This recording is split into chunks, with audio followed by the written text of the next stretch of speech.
이 시간 우리 함께 묵상할 말씀은 출애굽기 26장 1절에서 17절입니다.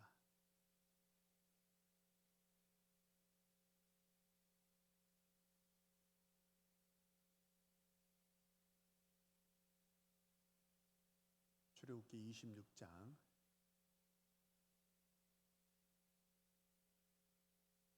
1절에서 17절의 말씀,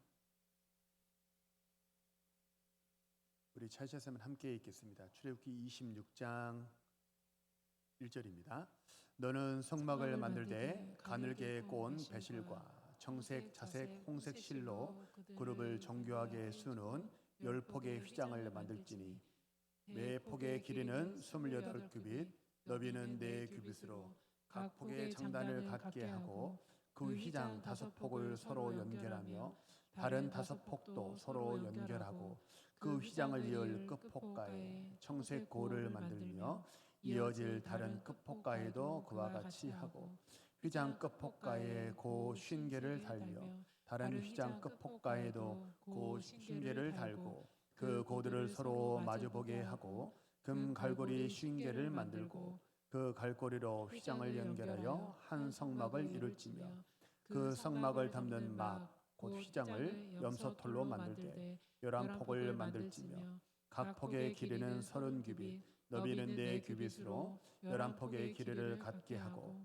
그 휘장 5폭을 서로 연결하며 또 5폭을 서로 연결하고 그 6째 폭 절반은 성막 전면에 접어 들이우고 휘장을 이을 끝폭가에 고 50개를 달며 다른 이을 끝폭가에도 고 50개를 달고 또 갈고리 50개를 만들고 그 갈고리로 그 고를 꿰어 연결하여 한 막이 되게 하고 그 막 곧 휘장의 그 나머지 반폭은 성막 뒤에 늘어뜨리고 막 곧 휘장의 길이에 남은 것은 이쪽에 한 규빗 저쪽에 한 규빗씩 성막 좌우 양쪽에 덮어 늘어뜨리고 붉은 물 들인 순양의 가죽으로 막의 덮개를 만들고 해달의 가죽으로 그 윗덮개를 만들지니라. 너는 조각목으로 성막을 위하여 널판을 만들어 세우되 각 판의 길이는 10규빗, 너비는 한 규빗 반으로 하고 각 판에 2촉씩 내어 서로 연결하게 하되 너는 성막 널판을 다 그와 같이 하라. 아멘. 할렐루야. 우리 한번 앞뒤 좌우접선과 서로 인사하시죠. 하나님 당신을 사랑하십니다. 한 번만 더 인사하시죠. 무더위에 건강하세요.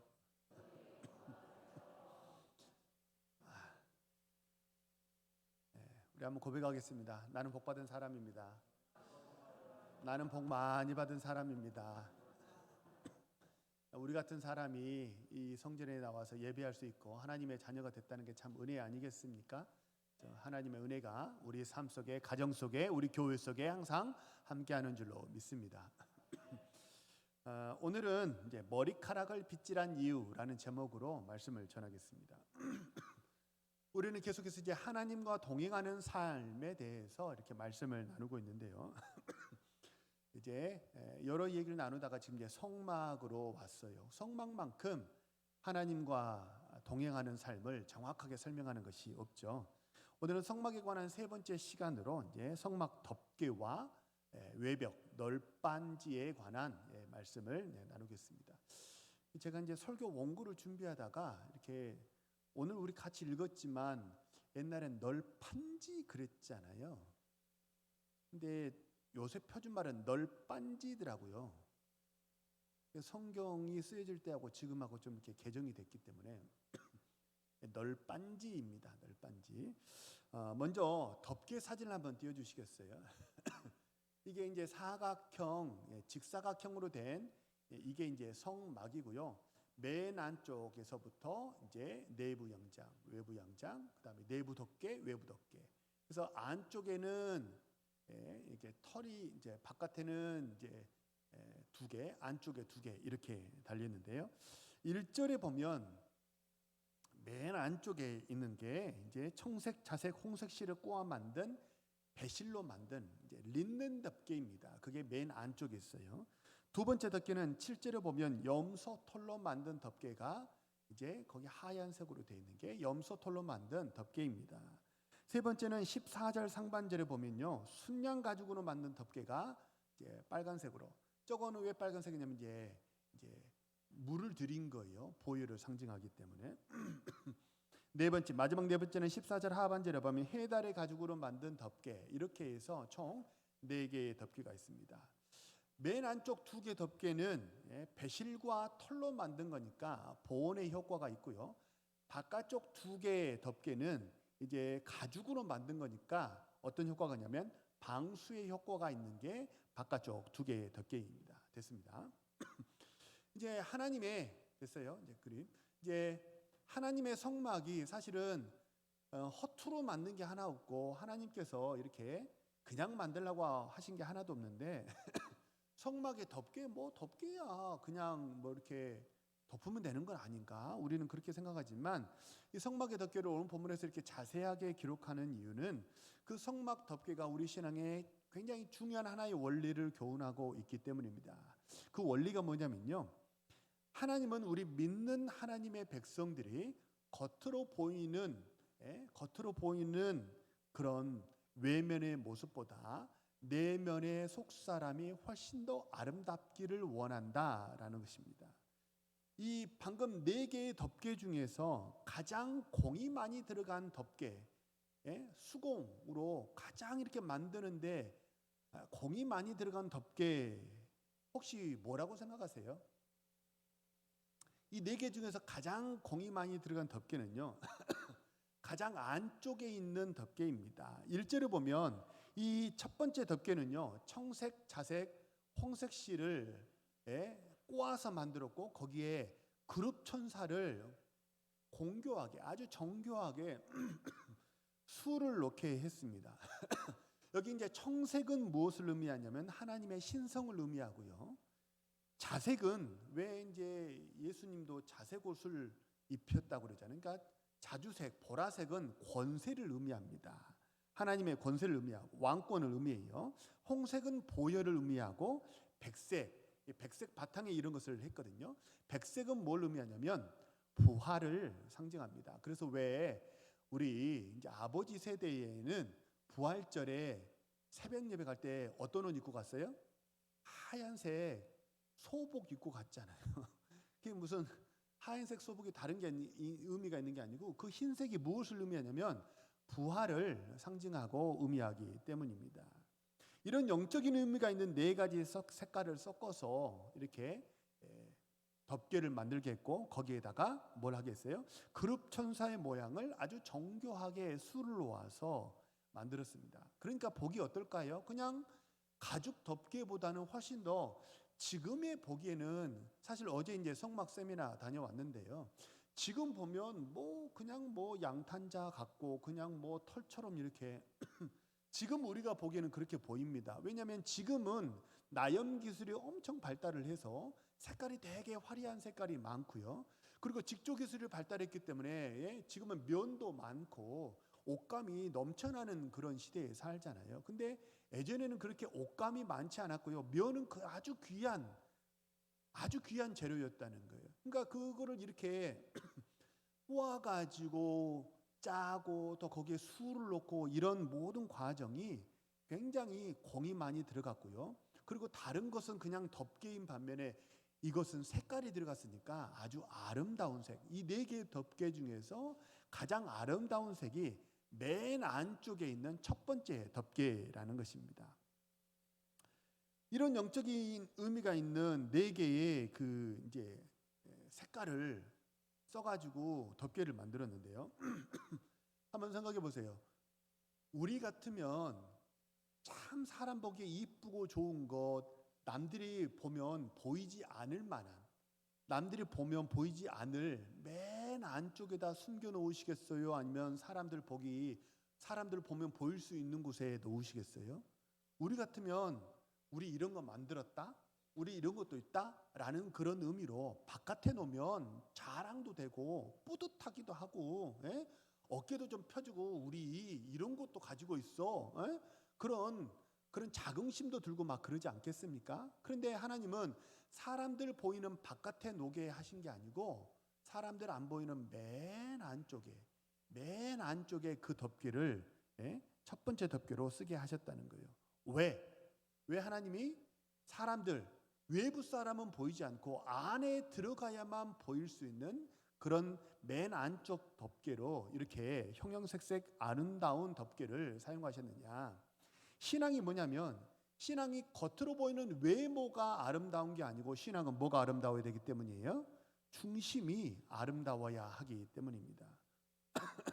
사람들에게 드러나는 행동보다 훨씬 더 중요한 건 뭐냐면요, 그 사람, 그 한 영혼의 속 사람에게서 예수의 향기가 나는가, 예수의 향기가 나고 하나님의 형상이 드러나고 참 그 사람 보면 이렇게 보기 좋은가, 아름다운가, 그 속 사람이 아름다운가, 이게 무엇보다 가장 중요하기 때문입니다.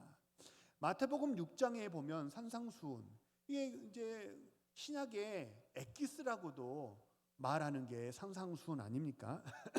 그 마태복음 6장에 보면요, 예수님 당시에 이 사람 참 경건합니다, 이 사람 참 거룩합니다, 믿음이 좋습니다 라고 평가하는 평가의 기준이 세 가지가 나와요. 이거 하면 이 사람 참 믿음 좋습니다 라고 사람들이 칭찬했다는 거예요. 그 세 가지가 뭐냐면, 첫 번째가 구제였고, 두 번째가 기도였고, 세 번째가 금식이었습니다. 구제, 기도, 금식, 이 세 가지가 당시에 경건을 평가하는 세 가지 기준이었거든요. 근데 바리새인들은 어떠냐면, 사람들 다 보는 데서 이렇게 하늘을 우러러 나 저 이 세리처럼 저 창기처럼 살지 않게 해주셔서 감사합니다, 사람들 보이는 데서 이렇게 하늘을 우러러 보고 기도했다는 거죠. 근데 예수님이 하나님의 백성들에게 말씀하시는 기도의 장소는 회당 어기, 네거리, 사람들이 많이 보이는 곳이 아니었어요. 어디였어요? 골방이었어요.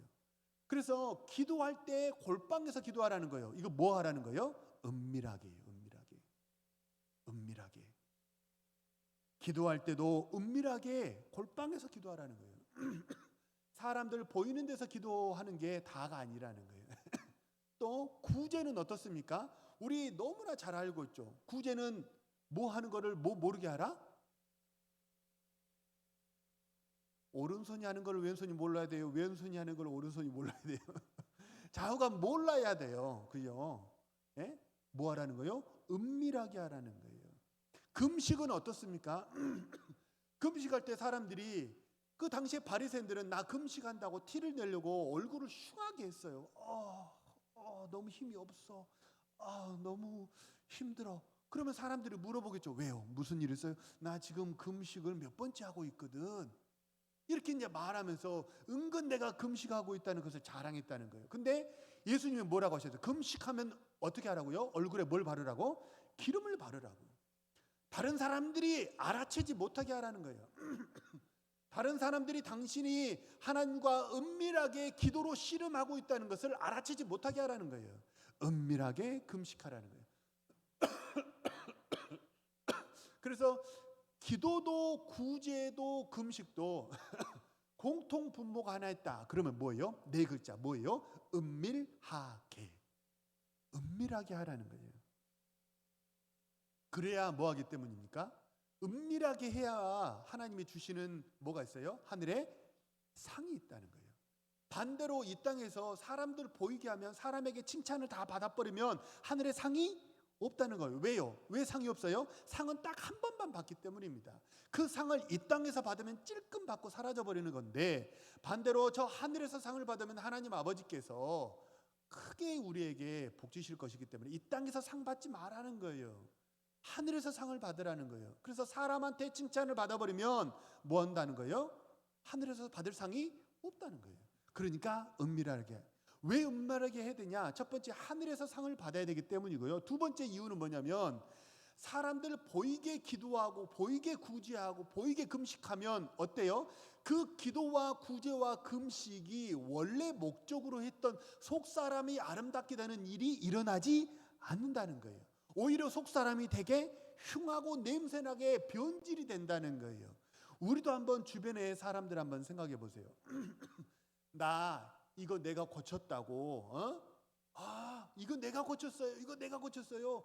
내가 고아원에 라면 몇 박스 갖다 줬어요. 막 이렇게 내가 한 선행과 구제와 그런 것을 막 자랑하고 홍보하는 사람, 그러면 우리 마음에 어떤 생각이 들어요? 아, 참 잘했다. 웃음이 나와야 하면 이맛살이 찌푸려져요?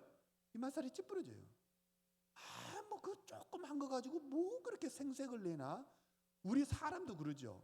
그래서 사람도 어떠냐면 누가 내가 고쳤다고, 이거 내가 했다고 자꾸 생색내면요. 아, 그러셨어요. 겉으로 말로는 그렇게 하죠. 근데 속으로는 뭐라고 생각해요? 아, 왜 이렇게 생색을 내는 거야? 찌푸러진다는 거예요. 그래서 드러나게 하면 어떠냐면 이게 모든 게 다 경건의 모양이거든요. 경건의 방편입니다. 하나님을 닮아가고 속사람이 신령해지는 방법이 구제이고 기도이고 금식인데, 이거 하면 하나님을 닮아가기는커녕 세상 닮아가는 쪽으로 변질이 되어버린다는 거예요. 그래서 원래 목적을 이루지 못한다는 거예요. 왜 은밀하게 해야 됩니까? 첫 번째는 뭐예요? 하늘의 상이 없다는 거예요. 두 번째는 뭐라는 거예요? 그것이 원래 목적으로 했던 믿음이 좋아진다든지 하나님을 닮아간다든지 하는 그런 일이 일어나지 않기 때문입니다. 오히려 변질되고 흉하게 바뀌기 때문에 그거 드러나게, 제발 좀 드러나게 하지 말아요. 은밀하게, 위대하게. 은밀한 게 위대한 거예요. 그래서 뭐 하라는 거예요? 감춰버리라는 거예요. 이게 사실 오늘 이제 주보에 광고 나가지만, 이게 제가 아이를 입양하고 후원하는 사역이 우리 코리아 내에 단체가 많습니다. 뭐 굿 머시기도 있고 기아 머시기도 있고 이런 여러 많은 단체가 있는데, 제가 월드비전과 이렇게 사역을 하기로 결정한 이유가 바로 이 때문이에요. 월드비전의 사역 모토가 뭐냐면요, 사역의 정신이 뭐냐면, 월드비전은 NGO 단체잖아요. 그러니까 이게 오른손이 하는 일을 왼손이 모르게 하라. 그게 월드비전의 모토예요. 그래서 다른 데는 해외 아이들 사역을 뭐 일장일단이 다 있겠지만 선교사님들이 다 관리해요. 뭐 그런 것에도 장점이 있겠죠. 근데 월드비전은 그렇게 하잖아요. 이게 그냥 현지인들을 일꾼으로 세워가지고 현지 사역을 그냥 하게 하는 거예요. 간접 사역인 거죠. 오른손이 하는 일을 왼손이 모르게 하라. 그것이 월드비전의 생각입니다. 그러니까 우리가 어떻게 살아야 되냐면, 성막 덮개가 4개가 있는데 가장 아름답고 가장 공을 많이 들인 게 맨 안쪽에 있다는 거예요. 왜요? 우리 속사람이 아름다워야 하기 때문입니다. 사람 보기는 몰라도 돼요. 사람 보기는 몰라도 돼요. 근데 믿음이 좋으면 그 사람의 영성에서 반드시 어떻게 나요? 예수의 향기가 나고 아름다움이 묻어나게 될 줄로 믿습니다. 겉사람, 겉으로 드러나는 행동보다 속사람이 더 아름다운 그런 우리 신실한 주의 백성 모두 되시기를 소망하고 축복합니다. 미국의 맨하탄 남쪽에 가면 자유의 여신상이 있거든요. 높이가 93.5m라고 합니다. 이게 좀 사진을 들으면 이렇게 너무 퍼지지 않게, 이게 자유의 여신상 사진을 제가 하나 캡처한 건데요. 이게 풀 사진인가요? 예. 이게 보면 93.5m예요. 그러니까 거의 100m 높이거든요, 이게. 근데 이 자유의 신상이 되게 잘 만들었어요. 다 잘 만들었는데 이 꼭대기는 거의 100m 높이입니다. 심지어 이 꼭대기에 있는 자유의 여신상 머리카락을 한번 봐보세요. 오늘 설교 제목인데요. 머리카락에 빗질을 저렇게 잘 해놨어요. 근데 아래에서 보면 저 자유의 여신상 100m 높이에 있는 머리카락 저 디테일이 보여요, 안 보여요? 잘 보이지 않아요. 아, 목사님, 뭐 전망대가 있고 비행기 타고 가면 보이지 않나요? 그렇지 않아요. 자유의 여신상이 세워진 게 1886년입니다. 근데 라이트 형제가 최초로 비행에 성공한 연도가 1903년이에요. 그러니까 이 자유의 여신상이 세워진 17년 뒤에 비행 기술이 최초로 성공을 한 거예요. 다시 말하면 자유의 여신상이 세워질 때는요, 저기를 올라갈 수 있는 방법이 없어요. 비행할 수 있는 방법이 없어요. 그러니까 저기는 사람들 눈에 잘 띄지 않는 곳입니다. 사람들이 보면 보이지 않아요. 그럴 수도 있다는 거예요. 그런데 게다가 이게 이렇게 있으니까 이 뒤통수는 어때요? 바닷가에서만 보이잖아요. 바닷가에서 저 멀리 있는 이 뒷꼭지까지 어떻게 사람들이 다 확인하겠습니까? 그런데 집에 가셔서 자유의 신상 한번 찾아보세요. 머리카락을 제법 저렇게 디테일하게 다 빗질을 해놨다는 거예요. 머리카락이 굉장히 정갈하다는 거예요. 머리를 잘 빗고 잘 빗은 여인으로 저렇게 만들었다는 거예요. 왜요? 왜 안 보이는 것까지 저렇게 디테일하게 만들었어요? 그래서 물어봤습니다. 이거 미국의 독립을 기념해 가지고 다른 나라에서 만들어줬다는 거 아니에요? 왜 이거 이렇게 만들었느냐 이렇게 물어봤더니, 첫째는 사람은 안 보일지 몰라도 첫째는 하나님이 보고 계시고, 두 번째는 하늘의 새가 보고 있고, 세 번째는 장래에 우리 후손들이 다 볼 것이기 때문이라고. 그래서 사람들 지금 눈에 안 보이는 것이라도 허투루 하면 안 된다고. 그래서 저렇게 머리카락을 빗질해서 아주 정갈하게 잘 만들었다는 거예요. 이런 관점에서 보면 신앙이 뭐라고 생각하세요? 신앙이 뭐라고 생각하세요? 신앙은요, 우리 마음속에 남들이 보이지 않는 내 안에, 내 심령 안에 성막이 하나 있는데, 그 하나님의 성막 아름답고 정갈하게 잘 만들어가는 것, 그것이 우리의 신앙인 줄로 믿으시기 바랍니다. 우리 심령 속에 성막이 하나씩 다 있어요. 왜냐하면 하나님이 임재하시는 성전이기 때문입니다. 고린도전서 3장 16절은 너희가 하나님의 성전이라고 얘기를 하잖아요. 성전, 이전에는 뭐예요? 성막이죠. 그러니까 우리 마음속에 성막이 하나씩 다 있어요. 근데 그 성막을 어떻게 만들어야 돼요? 함부로 그냥 대충 만드는 게 아니에요. 청색, 자색, 홍색 실을 공교하게 수놓아서, 그룹 천사를 수놓아서, 첫 번째 무슨 털, 두 번째 뭐, 세 번째 뭐, 네 번째 뭐, 하나님이 말씀하신 대로, 사람이 힘으로 만드는 게 아니에요. 하나님의 말씀하신 대로 그대로 우리 마음속에 있는 성전을 아주 아름답고 향기롭게 만들어가는 것이 신앙생활인 줄로 믿습니다. 우리의 신앙의 샘플이라고 말했던 다윗도 그랬습니다. 다윗이 최초로 사무엘을 만났을 때 생각을 한번 해보세요. 사무엘이 기름 부으러 왔을 때 사무엘의 마음속에 뭐라고 그랬냐면요, 장자 엘리압을 딱 보고 여호와께서 기름 부으실 자가 과연 여기 있군요. 그러니까 이 엘리압은 어떤 사람이에요? 누가 봐도 왕이 될 상으로 보였다는 거예요. 왕이 될 상인가? 바로 여기 있구나. 왜? 아마도 덩치도 되게 좋고 신체도 건장했고, 사울도 모든 사람보다 어깨에 머리 하나가 더 있을 정도로 30cm가 컸다고 성경은 그렇게 얘기를 하잖아요. 그러니까 사울처럼 이 엘리압도 굉장히 신체가 건장했고 얼굴도 준수하게 잘생겼고 아마 그랬던가 봐요. 근데 하나님의 평가가 뭐예요? 우리 7절을 같이 한번 읽어보시죠. 시작. 사람은 외모를 보거니와 나 여호와는 뭘 봐요? 이거를 엘리압한테 대입을 해보세요. 엘리압은 뭐가 좋아요? 외모는 좋아요. 근데 뭐가 안 좋았어요? 중심이 안 좋았다는 얘기예요. 그러니까 왕이 못됐다는 얘기예요. 근데 거꾸로 사람 보기에 외모는 흠모할 만한 아름다운 게 없었어요. 다윗은 흠모할 만한 아름다운 게 없었어요. 나이조차도 미성년자였어요. 10대 후반으로 추정을 하거든요. 17세 정도로 추정을 해요. 근데 나이도 안 되죠. 자격도 안 되죠. 사람 보기에 흠모할 만한 아름다운 게 없어요. 그저 목동으로 양치다 왔으니까 세수나 제대로 했겠습니까? 옷이나 제대로 갖춰 입었겠습니까? 면접 보려면 양복 입고 이렇게 좀 넥타이 메고 이렇게 가야 되잖아요. 근데 막 양치다가 막 급히 불러가지고 갔으니까 막 양털 냄새 막 몸에서 나고 양똥 냄새가 났을지도 모르잖아요. 사람 보기에 흠모할 만한 아름다운 건 없었어요. 근데 여호와께서 보시기에 뭐라고 그랬어요? 아름답다. 다윗은 아름다운 사람이었어요. 그래서 하나님께서 기름 부어라 이렇게 하셨던 거죠. 바라고 소망합니다. 우리 사랑하는 모든 동원의 성도님들, 사람 보기 좋은 사람 아니고 하나님 보시기에 아름답다고 하나님 보시기에 엄지척할 만한 그런 우리 아름다운 신실한 주의 백성들 모두 되시기를 소망하고 축복합니다. 이게 성막 덮개에 담긴 첫 번째 의미라는 거예요. 두 번째는 널빤지입니다. 널빤지를 이렇게 사면에 쭉 이렇게 연결을 지어가지고 이렇게 벽을 이제 세운 거죠. 이 널빤지가 모두 합하면 48장입니다.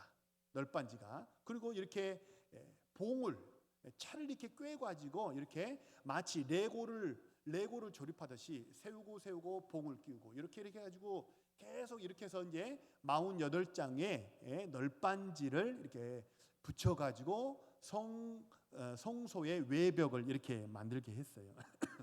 널빤지에서 가장 중요한 건 뭐냐면요, 하나님이 정하신 자리에 있어야 한다는 거예요. 널빤지를 거기 세웠어요. 근데 이게 쓰러져 버려요. 그러면 벽이 만들어져요, 안 만들어져요? 만들어지지 않아요. 이탈하면 안 돼요. 연결이 풀려도 안 돼요. 그래서 널빤지에서 제일 중요한 건 하나님이 세우신 그 자리에 있고 널빤지와 널빤지가 서로 뭐 해야 된다는 거예요? 연결이 되어야 한다는 거예요. 시편 1편에 보면요, 됐습니다. 시편 1편에 보면요, 시편 1편에 보면 복 있는 사람이 어떤 사람이냐, 시편 1편은 설명하거든요. 시편 1편에 보면 복 있는 사람이 어떤 사람이라고 얘기를 하냐면 시냇가에 심은 나무라고 얘기를 해요. 이 나무는 시편 1편을 아무리 읽고 또 읽어도 어떤 기록이 없냐면 거름을 줬다는 기록이 없고요, 가지치기를 했다는 기록이 없어요. 근데 뭐라고 그래요? 저는 시냇가에 심은 나무가 뭐 한다고요? 철을 따라 열매를 맺고 잎사귀가 마르지 않는데요. 그러니까 계절에 따라 열매를 맺고 잎사귀가 푸르러요. 싱싱하고 생명력이 있는 거죠. 근데 활력도 있고 결과물도 있다는 거죠. 그 비결이 뭐예요? 이 나무가 이파리가 푸르르고 열매를 맺는 딱 하나의 이유를 찾으라고 한다면요, 시냇가에 심어졌기 때문입니다. 시냇가에 심어진 그 자리에 그대로 있었기 때문이라는 거예요. 반대로 시편 1편에 보면 악인에 대해서 말하거든요. 악인은 그렇지 않으며 오직 바람에 나는 뭐와 같도다? 겨와 같도다. 바람이 나는 겨는 뭐예요? 여기서 겨가 중요한 게 아니고 뭐라는 거예요? 바람에 날려서 여기저기 이동한다는 거예요. 그래서 하나님이 복 있는 사람이라고 말씀하시는 의인과 하나님이 복 없다고 말하시는 악인의 가장 큰 차이점은 뭐냐면, 의인은 하나님이 심어놓으신 그 자리에 그대로 있는 사람이고, 반대로 악인은 어떤 사람이에요? 하나님이 정하신 자리를 이탈하는 사람이에요. 뭐 이렇게 대단하게 나무가 막 내가 열매를 맺어야지 막 용을 쓰고 애를 쓰고 그렇지 않아요. 그냥 시냇가에 심어 있기 때문에. 그렇죠?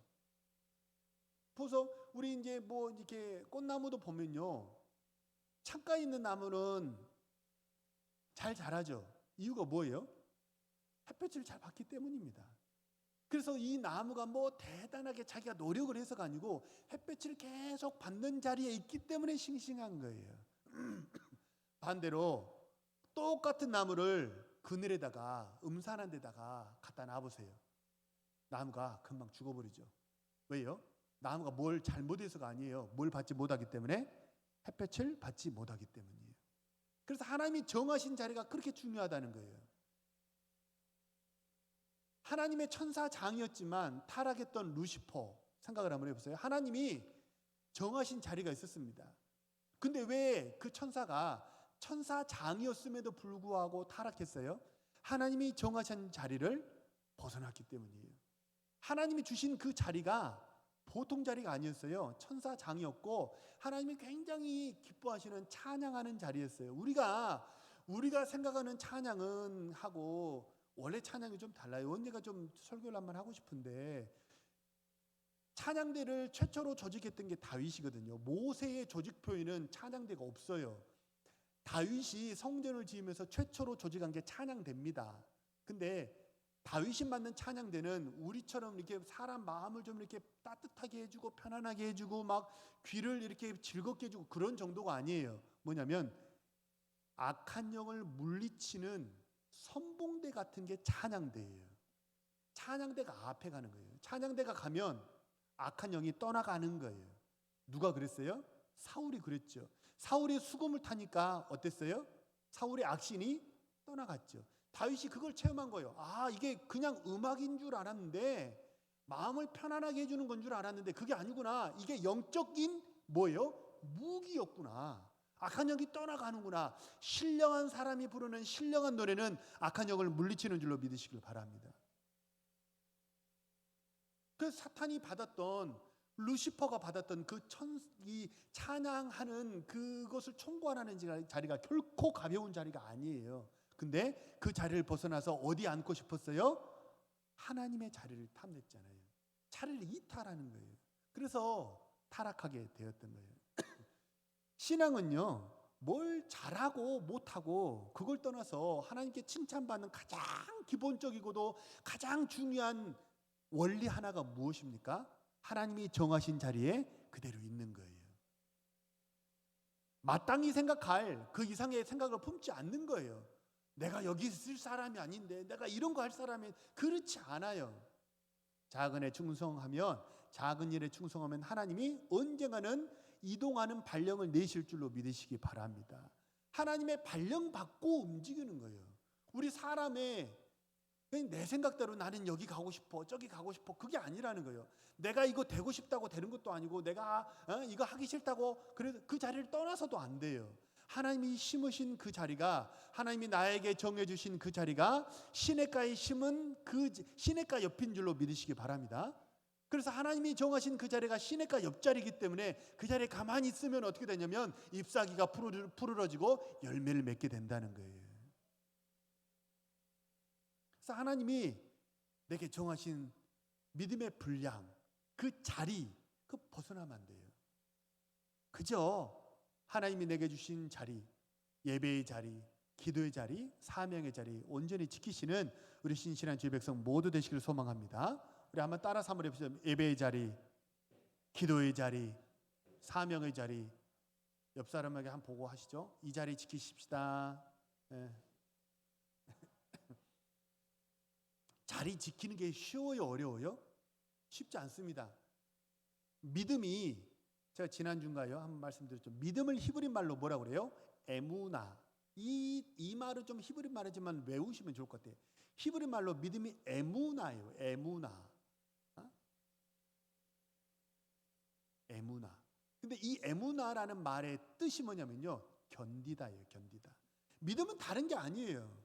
하나님이 심은 자리 그대로 있는 거, 견디고 그대로 있는 게 뭐예요? 하나님이 믿음 있다, 믿음 좋다고 칭찬하시는 하나님의 백성인 줄로 믿으시길 바랍니다.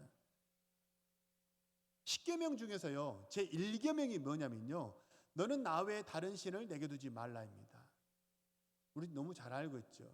나 외에는 다른 신을 내게 두지 말라. 여기서 우리는 하나님, 나 외에 다른 신 여기 이제 포커스를 두고 십계명 1계명을 주로 이제 묵상을 하죠. 근데 제가 언더라인을 어디다 해놨냐면 나 외에는 여기에 이제 언더라인을 해놨어요. 여기서 외에라는 말이 히브리 말로 파네이거든요. 근데 이 파네라는 단어는 어떤 뜻이냐면 주로 많이 쓰이는 뜻이 외에, except 이런 뜻이 아니고요. before, 내 앞에라는 뜻이에요. 그러니까 직역을 하면 어떻게 되냐면 너는 내 앞에 다른 신을 두지 말아라 라는 뜻이에요. 이걸 어떻게 해석할 수 있냐면, 자 보세요. 하나님하고 나하고 이렇게 얼굴을 마주 보고 있습니다. 이렇게 얼굴을 마주 보는, 얼굴과 얼굴이 수건을 벗은 얼굴로 이렇게 직접 보는, 하나님과 얼굴과 얼굴을 직접 보는 그런 거 하나님께 직접 교제하시는 우리 사랑하는 모든 동원의 성도들 되시길 소망합니다. 근데 우상이 있다는 건 뭐예요? 하나님과 내 얼굴 사이에 다른 게 끼어들었다는 거예요. 그래서 다른 게, 지금도 보면 이렇게 예배당에서 이렇게 앉아 있으면 앞 사람 뒤통수에 제 얼굴이 가리신 분들이 있죠. 그러면 제 얼굴이 보여요, 안 보여요? 안 보이죠. 안 좋은 거예요. 얼굴은 직접 보는 거예요. 뒤통수에 가리는 거, 그거 숨는 거예요. 안 좋은 거예요. 그래서 우상이 있으면 어떻게 되냐면 내가 하나님 얼굴을 봐야 되는데 이 우상에 가려가지고 하나님 얼굴이 안 보이는 거예요. 그래서 내 앞에 나는 네 얼굴을 직접 보고 싶어 라는 뜻도 되고요. 그리고 내 자리에 다른 신을 두지 말아라 라는 뜻도 되는 거예요. 그게 십계명 1계명의 뜻인 거죠. 내 앞에, 내 자리에 왜 내가, 이 자리는 내가 앉아야 될 자리인데 왜 다른 신을 두고 그러니? 하나님 말씀이라는 거예요. 하나님 자리에 누가 앉아야 돼요? 오직 하나님 한 분만 모시고 예배하시는 우리 사랑하는 모든 동원의 성도들 되시길 소망합니다. 그래서 신앙은요, 자리가 되게 중요해요. 자리가. 내 자리가 있다는 거예요. 하나님은 하나님 자리가 있어요. 하나님 자리에 다른 것을 앉혀서는 안 돼요. 내 자리에 하나님이 정하신 내 자리가 있는데 그 자리도 이탈하면 안 돼요. 신앙은 자리가 중요합니다. 그 자리에 있으면 어떻게 되냐면 뭐는 자동으로 되냐면 연결은 자동으로 됩니다. 시냇가에 심어지면 그 시냇가에 심어졌기 때문에 뭐를 먹게 되는 거예요? 물을 먹게 되는 거예요. 물과 연결되는 것은 시냇가에 하나님이 심어주신 그 자리에 그대로 있으면 자동으로 그냥 되는 거예요. 하나님이 정하신 널빤지, 내가 여기 있어야 되는데 여기 있으면 그 옆에 있는 성도하고는 어떻게 되는 거예요? 자동으로 연결이 되는 거예요. 그래서 위치를 잘 지키면 연결은 연쇄적으로 일어납니다. 하나님이 내게 주신 예배의 자리 그대로 있으면 어떻게 연결이 돼요? 위에 계신 하나님과도 연결이 되고 옆에 있는 성도들과도 연결이 될 줄로 믿으시기 바랍니다. 그래서 뭐가 되는 거예요? 견고한 진을 형성하게 되는 거예요.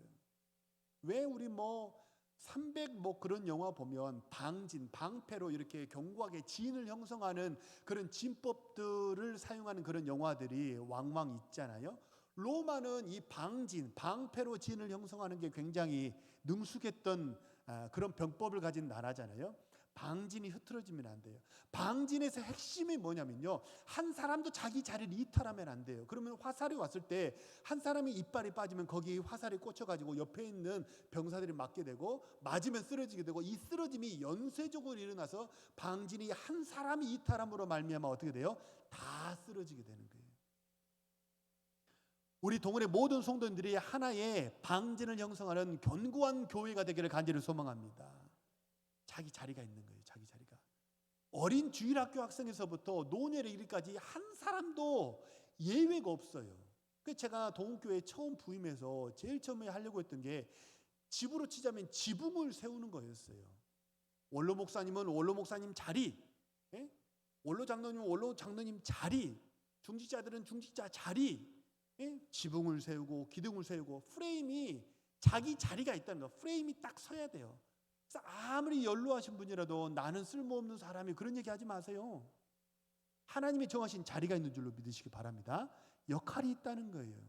그래서 한 사람 한 사람이, 여기 계신 우리 성도님들 한 사람 한 사람이 다 소중하고 다 귀한 하나님의 백성들이에요. 한 사람이 무너지면요 옆에 성도들에게 다 그게 어떻게 돼요? 영향이 가요. 나 같은 사람, 나는 중직자도 아니고 나 같은 사람이 한 사람 빠진다고 교회가 큰일 나나요? 그렇지 않아요. 큰일 나요. 큰일 나요. 그래서 한 사람 한 사람이 귀한 하나님의 백성이라는 거예요. 저는 정말 바라고 소망하는 게 우리 모두가 다 하나님이 정하신 시냇가의 그 자리를 잘 지키셔서 개인적으로는 하나님이 주시는 은혜와 축복을 다 누리고 교회적으로는 우리가 견고한 방진을 형성해서 영적 전쟁에 승리하는 우리 사랑하는 모든 성도가 되고 우리 동국교회가 되기를 간절히 소망합니다. 이번 한 주간도요 좌로나 우로나 치우치지 마세요. 예배의 자리, 기도의 자리, 사명의 자리 잘 지키셔서 위로부터 부어지는 은혜와 축복을 온전히 누리고 하나님을 기쁘시게 하고 성도를 복되게 하는, 이웃을 복되게 하는 우리 사랑하는 모든 동원의 성도들 되시기를 소망하고 축복합니다. 우리 주신 말씀을 놓고 합심해서 통성으로 기도합니다.